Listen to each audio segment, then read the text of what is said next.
जय श्री राधे। पूज्य श्री सद्गुरुदेव भगवान के चरणों में प्रणाम। सत्संग के बिखरे मोती। पूज्य श्री भाई जी कहते हैं, सब काम करो पर करो भगवान को याद रखते हुए। उनके प्रेम के लिए हम नौकरी करते हैं, व्यापार करते हैं, पर उस नौकरी या व्यापार को भगवान को याद करते हुए भगवान की प्रसन्नता के लिए करें तो वह व्यापार ही भगवान की पूजा बन जाएगा। सारे पदार्थों से अपनी मालिकी को उठा दो, मालिक भगवान को बना दो और स्वयं मैनेजर बन जाओ। भगवान के चिंतन में ही सुख की, तृप्ति की खोज करो, फिर जीवन दिव्य बन जाएगा। क्रियाएं सबकी सब भगवान के लिए होने लग जाएंगी। ऐसा असंभव नहीं है। कुछ भी न हो सके तो जिस किसी भाव से हो भगवान का नाम लेते रहो। नाम का सच्चा आश्रय लेकर निश्चिंत हो जाओ। संत सबकी भलाई करें, केवल इतनी ही बात नहीं है। संतों में ऐसी शक्ति होती है कि उस शक्ति के संस्पर्श में जो भी आ गया उसका परम कल्याण हो जाता है, चाहे उसे यह मालूम हो या ना हो। संत का मिलना ही बड़ा दुर्लभ है, पर वे यदि मिल गए तो काम बन गया। उनके वस्तु गुण से ही काम बन जाता है। श्रद्धा होने पर काम हो, इसमें कौन सी बड़ी बात है। अमृत का संस्पर्श हुआ कि अमर हुए।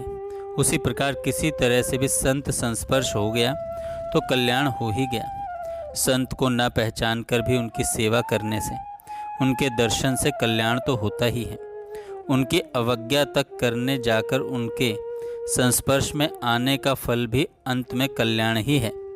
नल, कुबर और मणिग्रीव देवर्षि नारद जी की अवज्ञा करके भी भगवान को पा गए। श्रीमद् भागवत में कहा गया है, एक और पार्थिव भोग स्वर्ग और मोक्ष तथा दूसरी ओर संत के संग का एक क्षण, यह तुलना भी नहीं होती। ऐसा दुर्लभ संतों का संग होता है। संत का दर्शन होने के लिए भगवान की कृपा अपेक्षित है और संत दर्शन होने पर ही भगवान की अनुभूति होती है। बिनु हरि कृपा मिल ही नहीं संता। भगवान की कृपा हुए बिना संत का दर्शन नहीं होता। संत और भगवान में भेद नहीं है।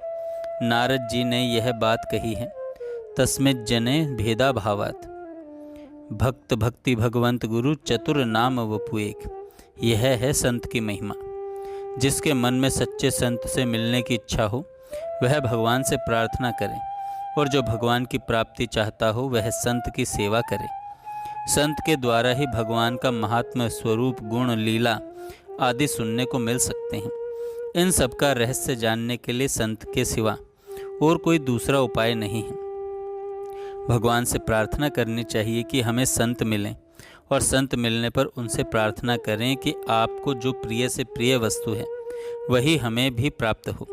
नरसिंह जी ने भगवान शंकर को प्राप्त कर लेने पर उनसे कहा था कि आपको जो सबसे प्रिय से प्रिय दुर्लभ वस्तु हो उसी की प्राप्ति हमें करा दें।